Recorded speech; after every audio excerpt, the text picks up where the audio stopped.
ನ್ಯಾಯಾಲಯದಲ್ಲಿ ಗೌರವ ಇದೆ. ಆದರೆ ಒಂದು ದೊಡ್ಡ ಒಳಸಂಚು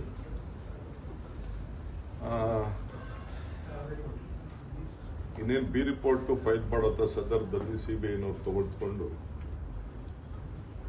ಒಂದು ದೊಡ್ಡ ಕಿರುಕುಳ ನೀಡಿ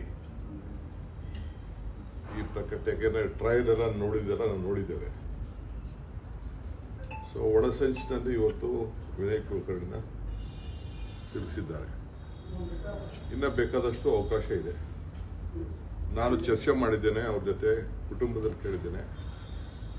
ಅವ್ರು ನಂಬಿರೋಂಥ ದೇವ್ರ ಮೇಲೆ ಎಲ್ಲ ಕೂಡ ನನ್ನ ಹತ್ರ ಸತ್ಯ ಮಾಡಿದ್ದಾರೆ, ನಾನು ತಪ್ಪು ಮಾಡಿಲ್ಲ ಅಂತ. ಇವತ್ತು ಕೂಡ ನನಗೆ ಅವ್ರ ಮೇಲೆ ನಂಬಿಕೆ ಇದೆ. ಶಿಕ್ಷೆಗೆ ಗೌರವ ಕೊಡಬೇಕು, ಅದು ಬೇರೆ ವಿಚಾರ. ಆದರೆ ನನಗಂತೂ ಅವರು ತಪ್ಪು ಮಾಡಿದ್ದ. ಮೇಲ್ಮನೆಗೆ ಅವಕಾಶ ಇದೆ, ಇನ್ನು 30 ದಿನ ಅವಕಾಶ ಇದೆ, ಅವರು ಮಾಡ್ತಾರೆ.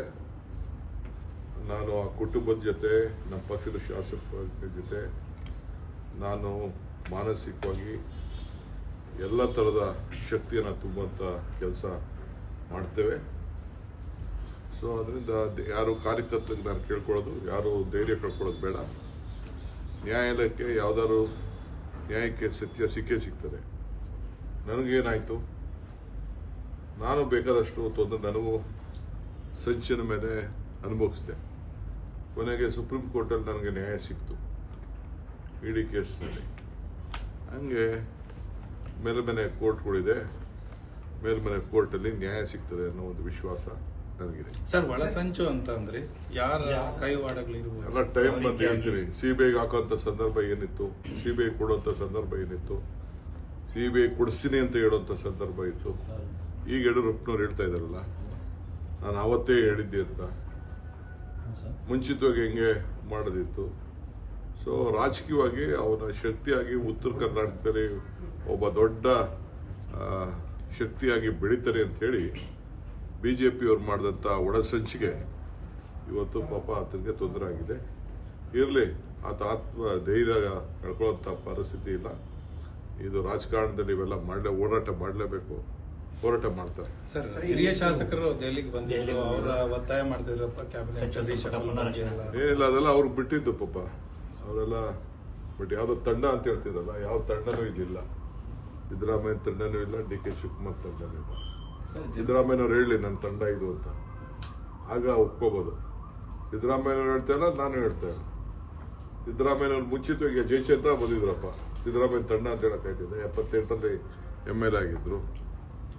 ಅವರೇನು ಪುನರ್ರಚನೆಗೆ ದೆಹಲಿ ಹಂತಕ್ಕೆ ಬರುವಂತಹ ಪರಿಸ್ಥಿತಿ ಮುಖ್ಯಮಂತ್ರಿಗಳು, ಚೀಫ್ ಮಿನಿಸ್ಟರ್ ಅದಕ್ಕೆ ಉತ್ತರ ಕೊಡ್ತಾರೆ. ಇವತ್ತು ಬೆಳಗ್ಗೆ ಯಾವುದೋ ಪೇಪರ್ಲೆಲ್ಲ ಬರ್ದಿದ್ರು, ಪಾಪ ಜಮೀರ್ ಹತ್ರ ಮಾತಾಡೋದಿಲ್ಲ, ನಾನು ಹತ್ರ ಮಾತಾಡೋದಿಲ್ಲ, ಕ್ಯಾಬಿನೆಟ್ ಅಲ್ಲಿ ಚರ್ಚೆನೂ ಬರಲಿಲ್ಲ. ನಾನು ಕ್ಯಾಬಿನೆಟ್ ಮುಗಿಸ್ಕೊಂಡು ನಂದೇನೋ ಕುಟುಂಬದ ಕೆಲಸ ಆಯ್ತು, ಅರ್ಜೆಂಟ್ ಅಲ್ಲಿ ಹೊರಟೋದೆ. ಅದು ಬಿಟ್ರೆ ಬೇರೆ ಯಾವುದೂ ಇಲ್ಲ. ನನಗೆ ಆ ವಿಚಾರದಲ್ಲಿ ಯಾವ ಹೈಕಮಾಂಡ್ ಏನ್ ಹೇಳಿರ್ತದೆ, ನಾನು ಚೀಫ್ ಮಿನಿಸ್ಟರ್ ಕೆಲವು ವಿಚಾರ ಮಾತಾಡಿದ್ದು, ಸಿಎಂ ಕೆಲವು ನಿರ್ಧಾರಗಳು ತೆಗೆದುಕೊಂಡಿದ್ದಾರೆ, ಪಕ್ಷ ಕೆಲವು ನಿರ್ಧಾರ ತೆಗೆದುಕೊಂಡಿದೆ. ಇಷ್ಟ ಮುಸ್ಲಿಂ ನಾಯಕರು ಟಾರ್ಗೆಟ್ ಆಗ್ತಾ ಇದ್ದಾರೆ. No Muslim. ಕಾಂಗ್ರೆಸ್ ಪಕ್ಷ ಮುಸ್ಲಿಮ್ಸ್ಗೆ ನಾವು ಸಹಾಯ ಮಾಡಿದಷ್ಟು, ರಕ್ಷಣೆ ಮಾಡಿದಷ್ಟು ಪ್ರತಿ ಒಂದು ಸಂದರ್ಭದಲ್ಲೂ ಕೂಡ ಬೆನ್ನೆಲುಬಾಗಿ ನಿಂತಿರೋದು. ಬೇರೆ ಯಾರು ಹಿಂದೇನೂ ಮಾಡಕ್ಕಾಗಲ್ಲ, ಮುಂದೆ ಅಷ್ಟು ನಾವು ನಿಂತ್ಕೊಂಡು ಅವ್ರಿಗೆ ರಕ್ಷಣೆಗೆ ಅವ್ರನ್ನ ಸಹಾಯ ಮಾಡಿದ್ದೀವಿ. ಒಂದು ಸೀಟ್ ಅವ್ರದಲ್ಲ, ಸೀಟ್ ಅದು.